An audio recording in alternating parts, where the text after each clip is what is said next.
Hi everyone. Very nice of Lee to introduce me so nicely. I am absolutely the current president of DAMA International. For my sins, I'm also president of DAMA Southern Africa. Yeah, I know you forgot that. It's absolutely shameful. And I head up the Data Services Division at EPI-USE. Now, EPI-USE is a global organization. I think it's about 1,100 employees over 33 countries. And anyone who's heard of them will go, oh, those are the SAP people. Okay, I'm here to tell you that the rest of the 1,100 are the SAP people. Me, I'm the data person. And I tell them, if you want to know about SAP, please don't ask me because I can't even spell it. Anyway, just a little quickly about who I am and what I do. All right, I approached this from a very different perspective. I was kind of going, okay, so how do I talk about data as an asset and make it different, interesting, and not lecture you? Because very often the people in this room are already on the converted side. So you probably all in this room really do think your data is an asset. So I thought I'm going to show you a little bit about what I think would make an asset and see if at the end of the session you agree with me. So I did some Googling and I looked for data infographics. And I had a wonderful time because I found some really cool stuff. I thought there was only one or two. Turns out there isn't. So I want to share with you what I found and why I think that this it will help us to help our clients and our organizations work better with our data. Let me see how I do this. So, managing data as a corporate asset means being responsible for how you use and extract value from your data, including how you protect data privacy and maintain compliance with laws related to data integrity. Pretty standard. I got this definition. I thought it was a good one. I sort of tried to work through my own mind often how to say this, and I liked what that said. It sort of like made sense to me. And I like being sensible. I like being practical. All right, so very often, these are really the four big drivers that any organization has when they're trying to grow their business. You want growth, so you want to increase your revenue, or you want customer growth, unless, of course, you're the public transport system here, and you can't afford it. I don't know about the rest of you, but I'm so timid in the underground. I stand there shivering, waiting for a spot, and apparently you're not supposed to. Apparently you're supposed to charge fully forward, shove everyone out of the way, and jump on the next train. I haven't got that right yet. So if you see this timid thing in the corner, it's probably me. Okay. You also need to manage your compliance and risk. I mean, everybody these days has to comply to some legislation or regulation. There isn't a single organization that doesn't have something to comply with. And especially with data protection, that's getting more and more. I mean, Dara will tell you, the last time I heard Dara talk, he was talking about 119 countries already have data protection acts or laws, and there were about another 20 or 30 coming. And South Africa's POPI Act, Protection of Personal Information, was actually copied almost word for word from the EU Data Protection Act. So we have a real challenge ahead of us. Okay, again, efficiency. You want to improve your efficiency by reducing your costs and increasing your productivity. There's a whole bunch of things. And finally, agility and decision making. And that's where data is so important. Because if you don't have good data and you're not looking after it and treating it as the special thing that it is, you're going to find it really hard to be agile and do good decision making. You can have bad decisions every single day, but what you really want to make your business work is good decision. Okay. These slides can be made available afterwards. I don't have anything unexciting. So, before I start asking some questions, because I like interaction, in the room here, how many of you are consultants? Ooh, tons of you. Okay. All right. So the rest of you, I assume, really do a day job. It's okay. I'm a consultant, so I'm allowed to say nasty things. All right. So my question here is, how many people in this room think that data as a corporate asset is really just another opportunity for vendors to sell more tools and consulting hours? Right. Honestly, you're welcome to be honest. I will not take offense. Okay. All right. Got some images here, okay? How many people in this room believe that this is another buzz phrase? Wow, that's good. There's Nigel. You had to answer. How many people in this room feel like saying with Scrooge, bar humbug? Right. Well, I don't know. No, if it gets us to the thin end of the wedge, maybe not. we use it. And then, how many people in this room are not managing their data as a corporate asset? Either yourself or your, as a consultant, your organizations that you're consulting into. Come on, don't be shy. Yes! Ha! Sorry, it's kind of like all of you. Okay, so, right, what I'm going to show you again is really a series of infographics and just try and point out for me some of the reasons why I think they're interesting and how data can be really useful when we manage it appropriately. This talks about the landscape of big data. Some of these infographics I'm going to show you are a couple of years old. So this one says that more than 1.4 billion consumers are spending 22% of their online time using social platforms. Lauren, you might want to consider Facebook. Okay. 92% of the world's data was created in just the past 2 years. How terrifying is that as a figure? Okay, there's a whole bunch of them there. This is all kind of interesting. Today's smartphone would have been the most powerful computer in the world in 1985. How many people in the room owned a computer in 85? They know where we all came from. I bet it was one of those that had like 4K of RAM and you thought, way to go, this is so cool. And all the apps that ran on it, all the stuff that ran on there. Okay. All right, so my next picture. This is very relevant to the UK, and I was quite impressed that I found this one. This was some statistics about the 2012 Olympics and Paralympic Games. And again, what I found interesting is the pure number of numbers in it. Okay, so for example, 10 million litres of water will be needed to fill the swimming and diving pools at the Aquatics Centre. Okay, and it says that that's the same amount of water for 1.25 million flushes of a toilet. Wow, that's quite something. I like the cow one. They estimated that the athletes would consume about 75,000 litres of milk.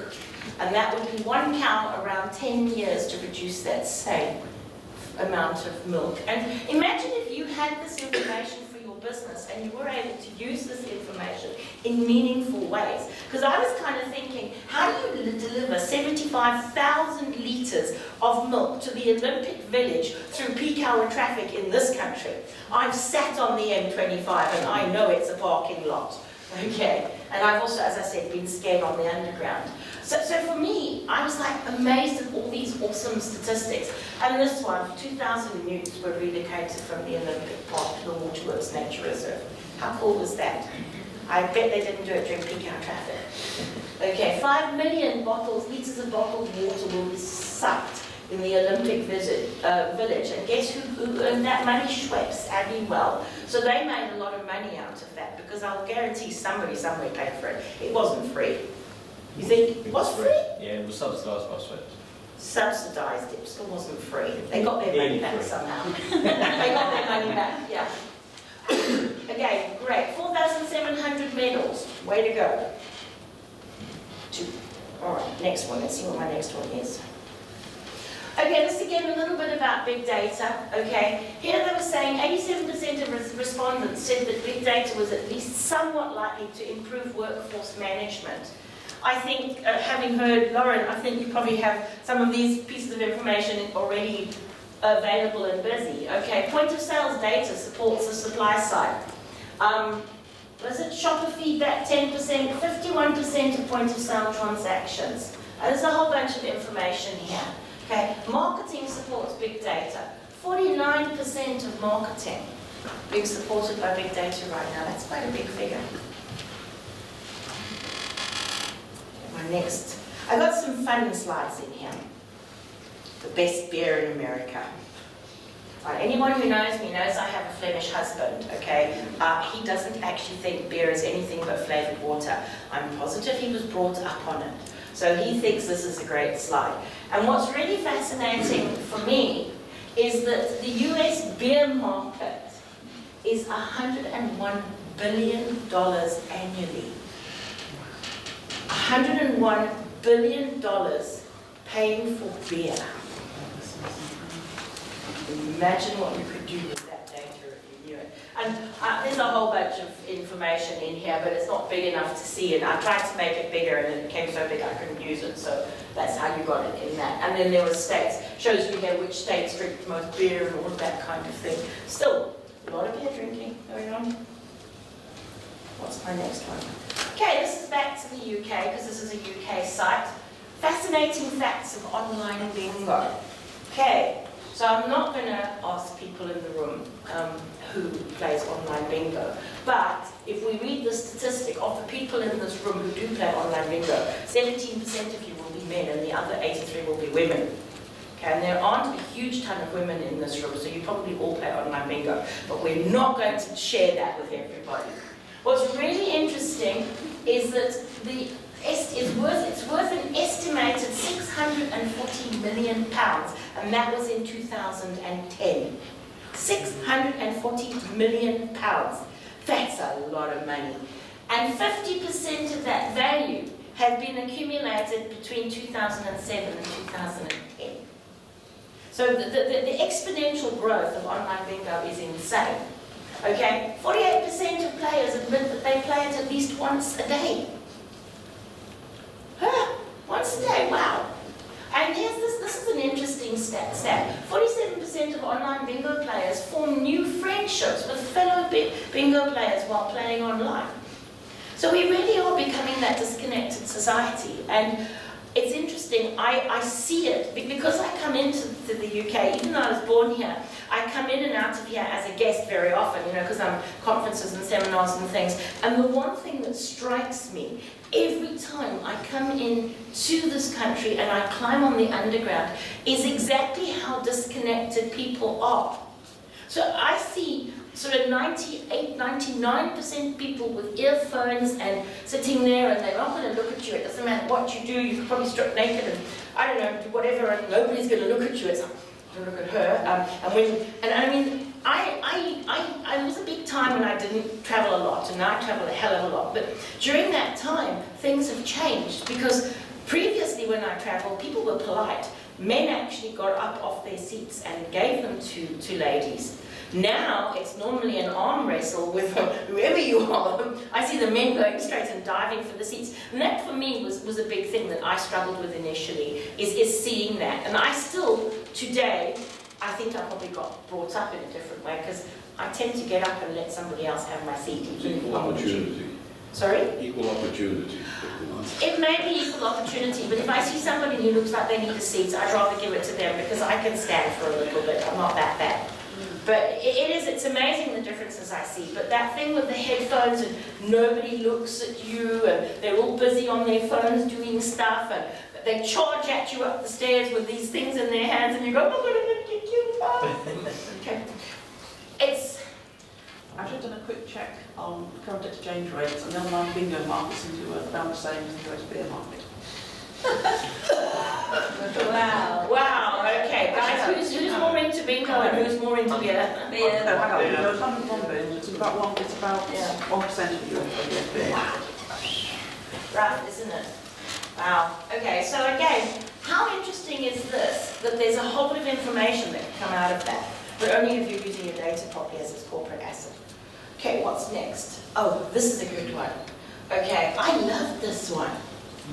That's what I do a lot of work in this space. I seem to spend a lot of my time bouncing around all of those white things.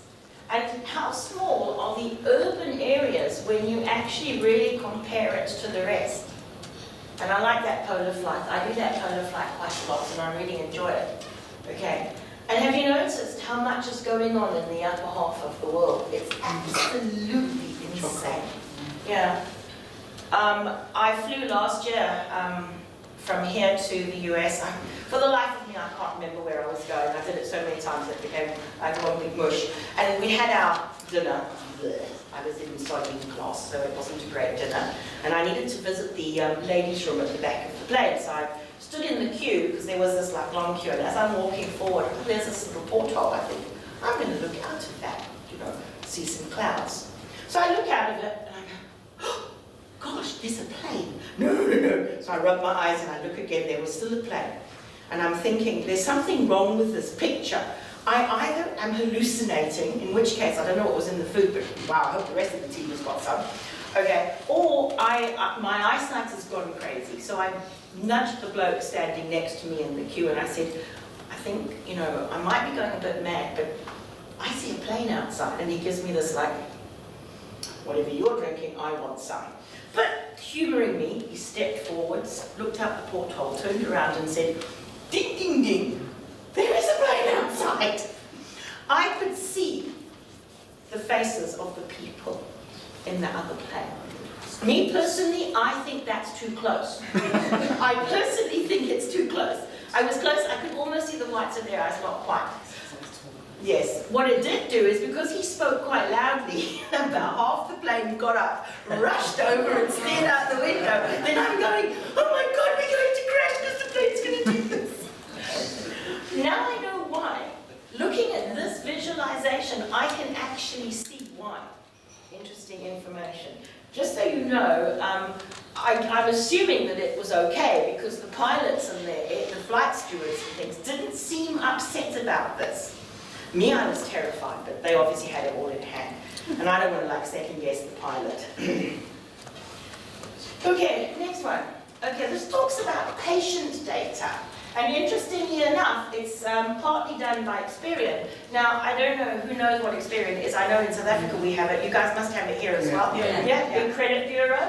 Okay, so again, it's quite interesting here. Look at this little figure here. 3% or less of IT budgets are used securing patient data. In a world where data security, data protection, data privacy is becoming more and more relevant, you would think that would be a little bit more. Okay, top right-hand corner, the number of records exposed. 21 million US patients who've had their data, their health records breached to date. So 21 million US people have public information about their health. Okay, because it's been breached and stolen somewhere.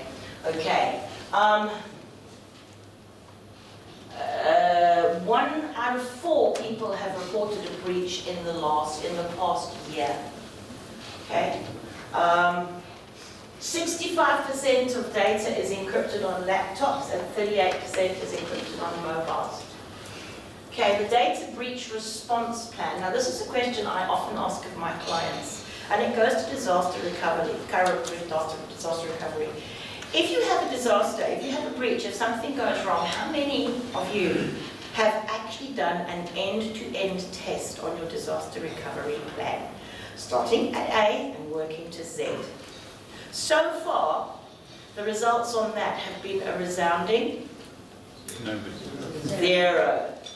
Absolutely. And when I sit there and fall over in shock, they go, but we test piece by piece.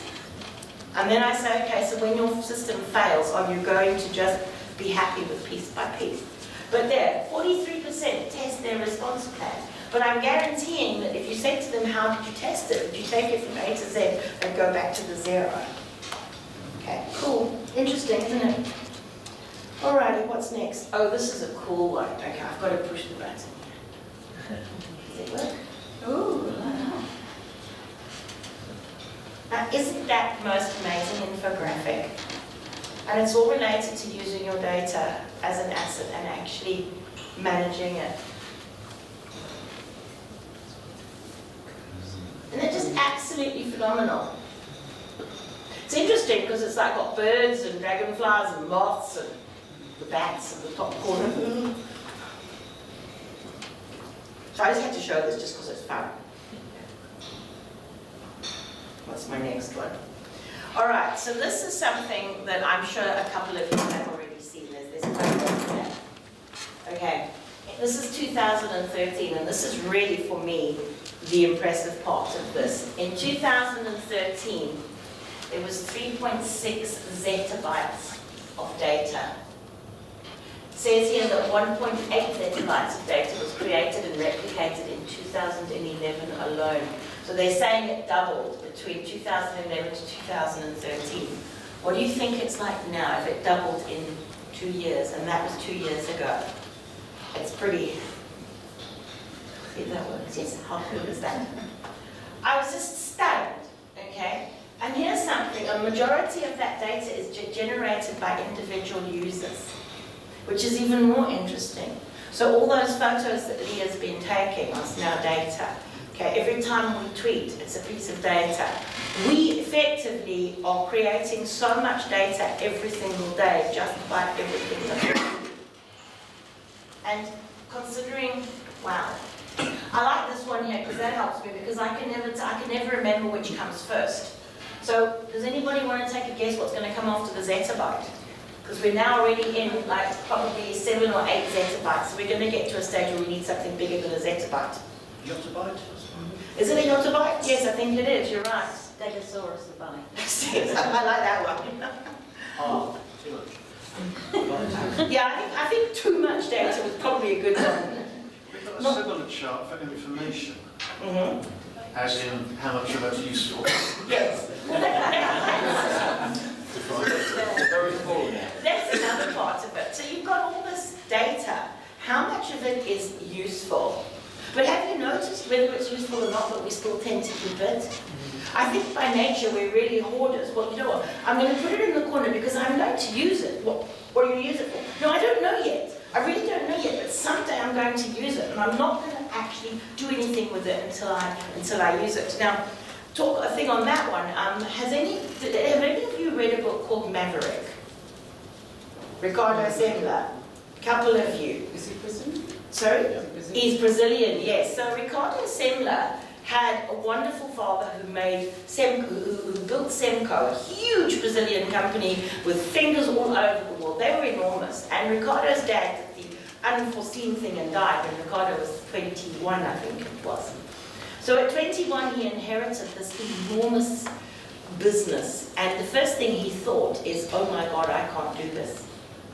The second thing he thought is, well, I'm stuck with it, so let's see what I can do about getting everybody to take part in it. And he did some really interesting things, one of which I love because I think it's really, really relevant to our data hoarding. If you haven't used this for 6 months, you're probably not going to use it anyway, so throw it away unless you're forced to keep it for some legislative or compliance reasons. And sometimes that's worth considering because we have all of this data.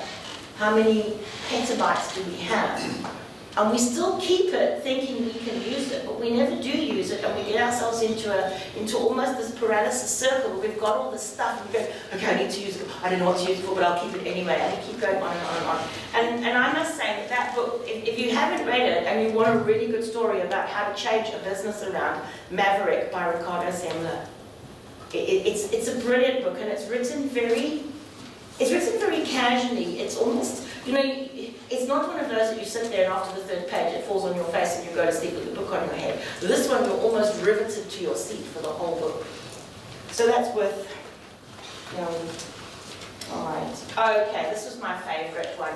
So who knows who the biggest dragon is in all of these stories and things that we're all so happy to read and see and watch on TV? Who's the biggest dragon in the world?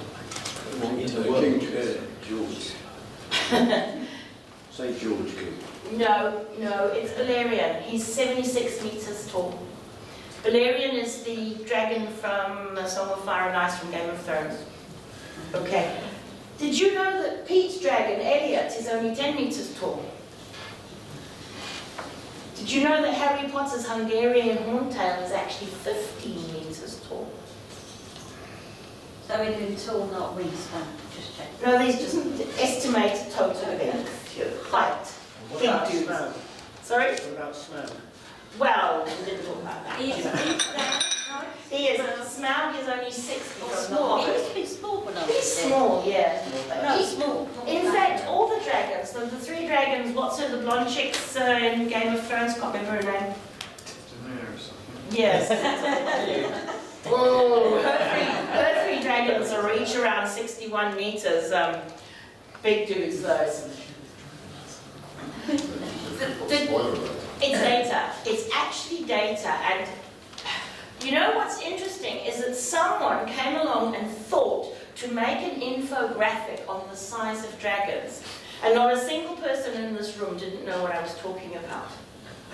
Not a single person in this room went, who, what? They all went, oh, okay. Hungarian horntail? No? Okay, one gentleman. Okay. Who's seen How to Train Your Dragon? Toothless. Did you know that Toothless is only 8.5 meters tall? I was going to ask about Toothless. Yes, he's the black dragon. He's the black dragon. All right. So again, this is all about taking data and making information of it and making it. It becomes making it interesting and exciting as well. If you start to consider how to use your data in some form of information, to actually share that around, you will find that lots more people take notice of it. Again, when I talk to my clients, if I can help them understand how to use their data in ways that are not just sensible, but actually are interesting and become exciting, we find more and more people start to value that data because they start to see what can be done with it. There's nothing worse than a series of reports which is just rows and columns and there's some figure thingies at the bottom. But if you take that and you turn it into something exciting about who's the biggest dragon in the world, Valerian. Now everybody can go home and say it's Valerian when asked this question.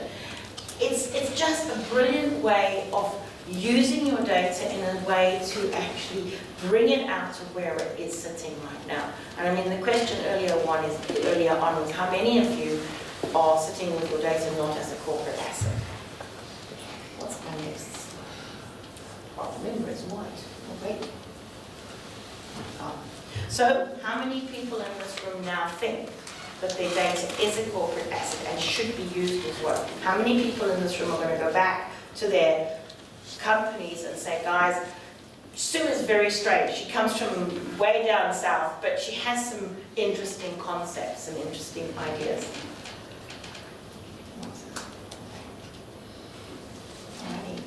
I've got one final thought. Okay, does Britain have a CEO? You're not allowed to answer. I Other than Lee, does Britain have a chief data officer? No. Anyone? You do.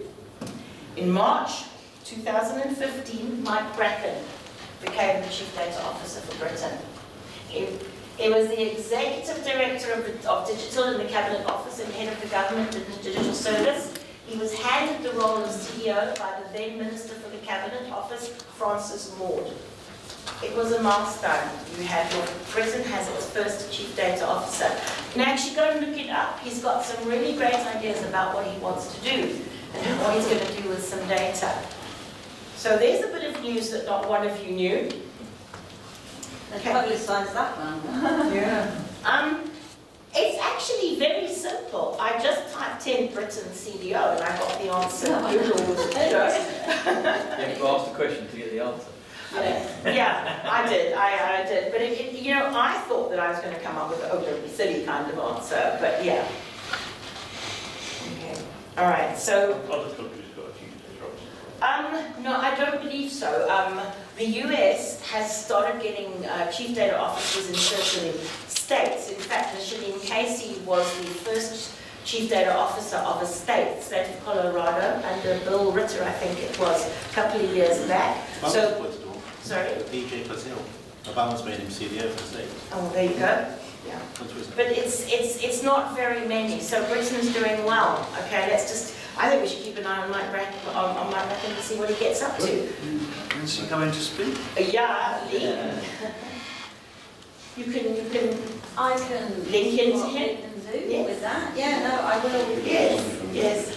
Have a comment. You need to See watch how- us. I'm sorry. Much signal. Sorry. You need to watch what's going to happen now post-election because the Open Data User Group has been abolished for now. And there is also talk about reorganising the Transparency Board, which was part of this. So watch this space, I think. Absolutely, and I think, in fact, I went and read up on some stuff that he'd been saying, and it was really, let's watch the space and see what's going to happen. But it's interesting that not a single person in this room, all of you who are data people, didn't actually know this. But yeah, Lee, I think there's a challenge to Lee and Julian to see if we can get this chap to come and speak. If you do, I'll tell you when I'm in London, so you can please arrange it at the same time. All right, so this is where I get to do some commercials, okay? So EPI-USE has to allow me to have 2 minutes of commercials. Now what this is an online data and information management maturity assessment. One of the key steps to doing any kind of data management initiative or program is to understand where you are. If you know where you are, you know where you can go to. If you have no clue where you are, then finding your feet going somewhere forward is very difficult. And as a consultant, I often find it really hard to get clients to open up and talk to me, sometimes because they're in a room with other people and they're too scared to say what they really want to say because they're scared that they'll get targeted or something like that. Sometimes they're not sure if they know. So what I did is I went back to my office one day and I said to the guys, will you please build me this thing online so I can actually start asking these questions in a private and confidential manner, so I can actually say, Neil, please do me a favour, go and take this assessment for your organisation. Nobody but you and I will know the answers. But if you take it, I'd be really happy. And what we've been doing is we launched this at MDMG, and we've been talking to many companies and organisations about actually doing this assessment for a couple of reasons. It's free. You don't have to do anything. You just take it and you get your report. If you want more information about that report, you tell me and I'll make sure you get it, but it's a free assessment. You can do it any number of times you want. You don't have to sit there and do all the questions in one fell swoop. You can take a period of time over doing them. But what I get out of it is I get industry information. I start to build data and information on exactly what the industry looks like in terms of maturity. So it's free, it's available, there's the link. Lee will make sure that she shares it with you. Consulting organisations, consulting people, I don't have an issue if you take it into your clients either. If you want to do that, please get hold of me via email and I'll work with you on how to actually get the stats and the information for you. And because I'm just going to make it free to everyone because I want to see what comes out of it. I guess I'm a data holic. Truly I am. Do you look at it in terms of different types of data? Because often in an organisation, there are different levels of maturity depending on the type of data you're looking at. If you're a manufacturing company, the product material data could be very mature, Yeah. but your HR data is probably rubbish, as Yeah. most companies is. Our questions, the questions that are asked pretty much lead you to that. Every question that's asked has a maturity cost, I would call it. And at the end of the assessment, you get your overall score, which says this is what your maturity looks like, and it tends to look like that rather than like that. But each question, there is an element of the individual maturity of that question, and it does work towards things like data. If you're in a manufacturing environment, if you're in this kind of environment, product data, customer data. So there are lots and lots of questions that lead to that. And of course, because we want to make sure that you don't sort of try and answer stupidly, there are one or two questions that are tricky and match up against each other. So if you answer yes there and you answer no there, somewhere there's a problem. So there are a few like that. And of course, the benefit of this is I'm actually adding in questions day in and day out because I see certain things as I go along around the world. Oh, that's good. I'd like to ask about that, and I'm asking that kind of information as well. So you just go to the link, register, and then answer the questions. And if you need more information, I'm available for that. But again, it's a service that we offer just because we think it's important. Okay. And basically, I think that was it. I hope that it has been a bit informative. I didn't want to lecture everybody on where there was a corporate press and how to make it happen. I wanted to have some fun with this and share it. I think, do you have time for questions or we have to get tea? Okay. Yeah, we've got, what, 5 minutes? About 5 minutes, but you're here all day as well. I am here all day, yes. I'm going to spend the evening at Lee's house, so she won't let me go there without her. We're going to talk about data. Yes, we are. Absolutely. It's terrifying. We have these data conversations, and it's like, why do you do this? So you might be, you asked you to talk about data as an asset. As well as being a data management consultant, I do asset management as a consultancy role. Oh, awesome. Put a post on LinkedIn last week which has generated a lot of interest. If data is an asset, what type of asset is it? Is it like the Hoover Dam? Big, solid, it's going to be there for 1,000 years? Probably not. And the analogy I came up with, which seems to resonate with a lot of people, is more like a sandcastle. Lots of grains of sand, and you've got the tide, you've got the wind, you've got the rain, you've got people taking bits for their sandcastles. So it's this fragile thing that you need to look after, you need to constantly be nurturing, otherwise it just goes back to lots of grains of sand. So just an observation. That's a really great I like that analogy. one. I do. Can we steal it? Yeah, yeah. Totally. Okay, everybody who's consultants, don't take the sandcastle analogy. Yeah. Other questions? Yes, Lauren. So, what struck me was, in particular, your discussion about how do you break out of the mold and show what's interesting and what's useful. So, in a lot of, there's an ability to show a lot of fun, Yes. and I think we have to sort of use that to spark excitement and do that. How do you break out, though, of the mold of just saying if someone wants something in a certain way? How do you get creative beyond this very dull charts and reports, which are needed in certain instances, but how do you bring people along and think about how to spark that new ways of presenting information? So you're right, there is always that needed. We have to have some of the boring rows and columns with all the rest of it. So typically what I do when I spend time with an organization is I listen to what is they're looking for. There is this what's in it for me. Every individual in every organization has a need of some kind. And you need to find out what that need is. So you need to spend the time listening to what it is that people want and then showing them how it can be done, but in more than one way. I've got clients who've gone from that rows and columns directly into using a tool like ClickView. And in fact, they use ClickView, which is for me a pretty reasonable tool for doing this whole visualization. So they've taken the old of the rows and columns, which they first asked me to do. They said, we've got ClickView, can you build these rows and columns into ClickView? And I'm like, why would I do that? But I said to them, yes, absolutely. What do you want to see? And then I just got bombarded with I want to see all of this. And I said, cool, I'll go away and I'll build you your rows and columns. Went away, 2 weeks later, I said to them, come and see your rows and columns. I didn't give them a single row and column, but what I gave them is what they actually really wanted, was to be able to see their data at a glance like that. So every time they walked past the TV screen in their business unit area, they would, hell, I'm on the red smile, I need to be on the green smile. So I listened to what they said, I agreed to do what they wanted, and I went and I did something else, but I made it so that they didn't have a problem with what I'd done. And I was listening to you, there's just so much data there, please can I come and work there? Please can I come and work there? I'm this total data geek. There's nothing nicer than being able to take sets of data and play with it, manipulate it, make it show the patterns, make it show the visuals. And we are by nature visual people. The human race is very visual. So when we look at these rows and columns, and then we look at 3 lots of rows and columns, and they don't make sense. And they don't make sense because we haven't defined them in the first place. And that's also a big part of what we do, is talking to people. I need to understand what they see by this.